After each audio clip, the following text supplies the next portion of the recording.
Welcome back. So today we're starting our seventh section of chapter 4. And this is a section I think you're going to be really comfortable with because this is a section you actually already did 2 years ago in exponential algebra. We are going to learn the quadratic formula. This is going to be the fourth and final way we're going to learn to solve quadratics. Now, the nice thing is, again, you already know it, so it's just reviewing what the quadratic formula is. And the other nice thing is it works on every quadratic, no matter what. So, to solve using the quadratic formula, and again, your little refresher on what it is, here you go. Negative b plus or minus the square root of b squared minus 4ac all over 2a. So to use it, first we're going to identify that here our a is 1, b is 3, c is -5. So it's a good idea to make sure you can identify those because those are what you need to plug into the formula. So let's plug those in. X equals -b plus or minus the square root of 3 squared minus 4 times a times c all over 2a, and we know that a is 1. All right, so the first thing that I encourage you to do in simplifying this is I encourage you to simplify this right here, okay? That's going to be the bulk of our simplification. Now, the nice thing is if you're using one of my graphing calculators, it's super easy. You just type it in exactly as you see it. So let me show you what I mean by that. So you type in -3 squared minus 4 times a times c. You typed it in the calculator, just pops out the answer for you. So I highly encourage you, use that feature, okay? Type it in exactly as you see me doing it here, and that'll help you always get the right answer. So what this simplifies to, what we just discovered, is that becomes a 29. 2 times 1 is 2. Now, the cool thing is, we're going to leave it in radical form. So in Expo, we made you get it to decimals. Here, we actually let you just leave it as is. So this is actually as far as you need to take this one. That's it. Done. So it's really simple, actually, leaving it in that exact form, leaving it in its exact answer. So let's try another one. So here, my A is going to be 4, my B is -4, and my C is 1. All right, so using quadratic formula, x equals -b. Well, if b is already negative, remember that puts it back to being positive, plus or minus the square root of b squared minus 4 times a times c all over 2 times a. All right, so all I do is I appropriately plug all those pieces into my formula. And then I need to simplify this. So remember, inside the square root, that is where my simplifying is going to happen. So let's take a look at how to type that in. -4 squared, oh, sorry, that didn't type right. -4 squared minus 4 times a, oh, my a is 4, sorry, times c. So this time we get 0 under the square root. All right, so we're going to get 4 plus or minus the square root of 0 over 8.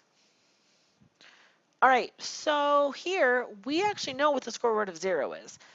Isn't the square root of 0 just 0? So plus or minus 0 doesn't do anything. So that actually just drops out of my equation. And 4 over 8 gives me 0.5. So here, a special thing happened. Because that radical dropped out, I only got one solution. Okay, and it worked out to be an actually nice number. Now, however, we do need to make sure that we're simplifying radicals when possible. So let's do a case where we're going to have to do that. So here a is 1 because that's 1x squared, b is 4, c is negative 4. I plug that into my quadratic formula. Negative b plus or minus the square root of b squared minus 4 times a times c all over 2 times a. So I'm going to punch that into my calculator now. 4 squared minus 4 times a times c, and I get 32. So 32 is what I have under my radical. So I have negative 4 plus or minus the square root of 32 all over 2.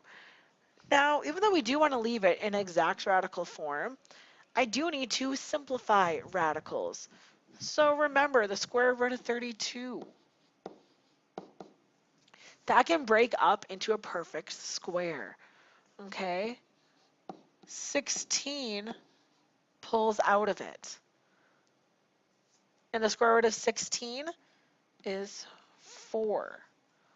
So I need to simplify this. I need to write it in that simplified form. Now the other thing is once it's simplified like that, now notice that both of these are divisible by that 2. So I need to reduce this also. Negative 4 divided by 2 is negative 2, and 4 divided by 2 is 2. And so my answer can actually simplify all the way down to that. So that's something I do want to make sure that you're absolutely aware of, is when possible, you do need to be simplifying square roots along the way, and sometimes it'll heavily simplify your answer. All right, so now a little review from the zero product property. So when we were doing the zero product property, remember whenever you did something, you have to make sure it was set equal to 0. Well, the quadratic formula is actually exactly the same way. So you need to make sure before you begin this problem that you subtract the 4 over, and you have everything on the same side of the equation. Okay, that's when you can say, all right, my A is 2, my B, well, there's a 1 there, so my B is negative 1, my C is negative 4. Now I'm ready for the quadratic formula. Negative B, but since B is already negative, that'll make it positive, plus or minus B squared minus 4 times A times C all over 2 times A. So I need to type that into my calculator. So negative 1 squared minus 4 times A times C. That's going to give me 33. So 33 is what I have left under my square root. Nice thing is 33 doesn't simplify, so I can just leave my answer looking like that. All right, so we're almost done here. All right, just one more concept. So our second learning target was using the discriminant. Now the discriminant is that piece that's under that square root. Okay, so the discriminant is that b squared minus 4ac. Okay, and that's actually critical in determining the number of solutions. So I want us to think about why that is. Well, when it's positive, okay, when it's positive, you're getting two real solutions because you're adding that number and you're subtracting that number. That's where your two solutions come from, and graphically, you can see that as crossing the x-axis twice. So that's what normally happens, okay? Normal situation is you're adding and subtracting that square root, and you're getting two solutions. Well, maybe you noticed in our example, we had one where it equals 0. And what happened? We had one real solution because of that. Remember, that was when we ended up with 0.5 as our answer, and we only had that one solution. The reason, again, is because that radical dropped off altogether. So there was no plus and minusing anymore, with that radical being 0. So when it's 0, it means you're reduced to only one solution. And what that means is your vertex is sitting right on the x-axis. So it comes down, it touches the x-axis, and then leaves. It doesn't cross it twice. And then, of course, you can't square root negative numbers. All right, so if there is a negative in there, you end up with a situation of no real solutions. All right, it doesn't intersect the x-axis at all. It doesn't touch. We call that no real solutions, and we'll dive deeper into that when we get to section 8 on what happens with that no real solutions case. All right, but in the meantime, what we want to do is we want to use a discriminant. So I'm not asking you to solve the quadratic. I'm asking you to use that discriminant. So use that b squared minus 4ac to determine how many solutions we're talking about. All right. So here we're going to get b, which is negative 3, squared minus 4 times a times c. All right, so let's plug that into our calculators. So, negative 3 squared minus 4 times a times c. I get a negative number there. Okay, so my discriminant is negative 19. All right, now, what does that mean? Well, that means I don't have any real solutions. So when we talk about the type, well, it's going to be non-real. Okay, or later, we're going to introduce something called imaginary numbers. So for now, if you just remember one of those two things, you're getting no solutions because they're not real. They are imaginary solutions. And again, that sounds really silly, but we'll come back to that concept in section 8.